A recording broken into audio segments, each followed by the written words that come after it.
Hello কাকিমা, আমি মিষ্টি। ও মিষ্টি মা, হ্যাঁ হ্যাঁ বল, কেমন আছিস? এই গরমে পায়খানা করতে যাওয়া মানে যুদ্ধ জয় করতে যাওয়া, ভাল লাগে না। টেপি টেপি তো হাঁকতে গেছে রে। এই নে ধর, মিষ্টি ফোন করেছে, ধর। ধুর, মাও না পারে। হ্যালো, আমি তোকে একটু পরে ফোন করছি রে।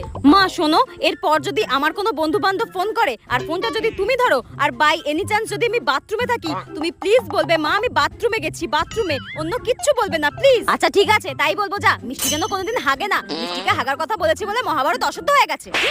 2 দিন পর এই মেয়েটার যে এত ফোন আসে না, কি বলবো।